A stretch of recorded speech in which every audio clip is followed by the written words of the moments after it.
प्रयागराज के धर्म संसद में बात कही गई, दारुल देवबंद को बंद कर दिया जाए, बरेली मसलक के मदरसों को बंद कर दिया जाए। कि देवबंदी हो या बरेलवी हो, इनकी नजर में ये एक हैं। मेरे अजीज दोस्तों और बुजुर्गों, मेरी आपसे दरमंदाना अपील है कि आप इन तमाम चीजों से ऊपर उठकर मुत्तहिद हो जाइए। कोई देवबंदी बरेलवी के नाम पर इस मुल्क के लोगों को लड़ाएगा, हम उससे टक्कर लेंगे और किसी कीमत पर हम लड़ाई करने की कोशिश नहीं करेंगे।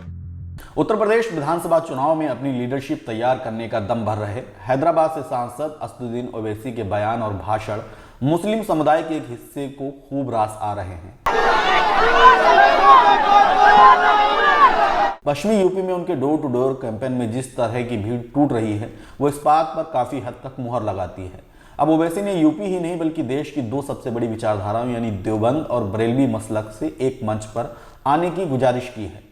ओवैसी ने प्रयागराज धर्म संसद का जिक्र करते हुए कहा कि वहां देवबंद और बरेलवी मसलक दोनों के मदरसे बंद कराए जाने की बात कही गई है। वहां कहा गया है कि दारुल उलूम देवबंद और बरेलवी मदरसों को बंद कर दिया जाए। ओवैसी कहते हैं कि वो तो एक पैगाम दे रहे हैं कि देवबंदी हो या बरेलवी, उनकी नजर में दोनों एक हैं। इसलिए वक्त और हालात का तकाजा यही है कि आप लोग मजहब व मसलक के झगड़ों से ऊपर उठकर एक हो जाएं। प्रयागराज के धर्म संसद में यह कहा गया कि दारुल देवबंद को बंद कर दिया जाए।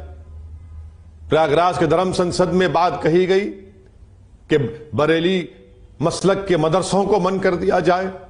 किस बुनियाद पर इस तरह की बातें की जाती हैं? क्या इनकी जबानों को कोई रोक टोक नहीं है? क्या संविधान के मुताबिक इन पर एक्शन नहीं लिया जाएगा कि नफरत के मुजाहरे किए जा रहे हैं? एक मजहब और एक विचारधारा के लोग इस तरह का काम कर रहे हैं। कहां गई उन लोगों की मोहब्बत? क्यों हमारे देश के प्रधानमंत्री खामोश बैठे हैं? क्यों समाजवादी पार्टी के बसपा के लोग आज अपनी जबानों को क्यों नहीं खोलते?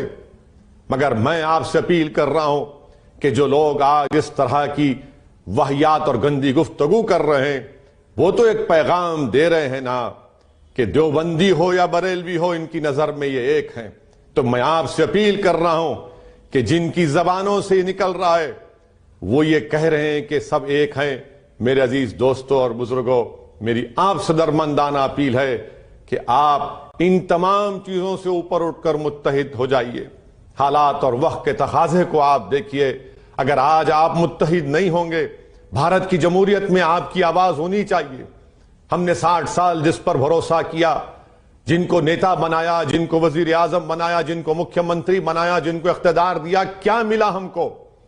बताइए आप जो आज मुझ पर उंगलियां उठाते, उंगलियां उठाइए मुझ पर, आप मुझ पर तनकीद करिए, मगर मेरे इन सवाल का जवाब दो कि आखिर इतने पसमानदा क्यों हो गए? आखिर क्या वजह है कि कोई खड़े होकर हम कत्ले आम की बात करता है और जो लोग आज उत्तर प्रदेश में, चाहे समाजवादी का अखिलेश हो या बसपा की बहन मायावती हो या जयंत चौधरी आरएलडी की, उनकी जबानें क्यों नहीं खुलती इन लोगों के खिलाफ? आखिर ये कौन सी मसलहत है? ये मसलहत नहीं है, ये बुज़दिली है।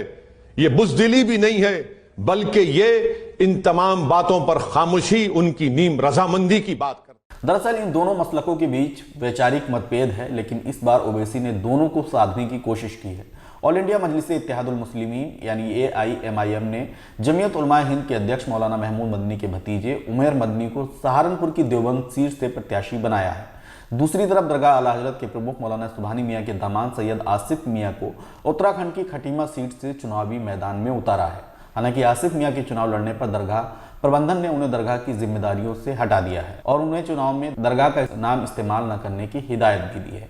दुनियावी मुद्दों पर इन दोनों मसलकों को एक मंच पर लाने की कोशिशें पहले भी होती रही हैं। इत्तेहाद मिल्लत काउंसिल के अध्यक्ष मौलाना तौकीर रजा खान भी ऐसे प्रयास कर चुके हैं और देवबंद से भी बरेलवियों की क़यादत में मुस्लिम समुदाय के दुनियावी मुद्दों पर काम करने का पैगाम सामने आ चुका है। एक बयान में मौलाना महमूद मदनी ने कहा था कि बरेलवी हमारे अपने हैं, अगर वे चाहें तो हम उनकी क़यादत में दुनियावी मुद्दों पर काम करने को तैयार हैं। कोई देवबंदी बरेलवी के नाम पर इस मुल्क के लोगों को लड़ाएगा, हम उससे टक्कर लेंगे और किसी कीमत पर हम लड़ाई करने की कोशिश नहीं करेंगे। वो हमारे हैं, वो हमारे अपने हैं, हमारे हैं।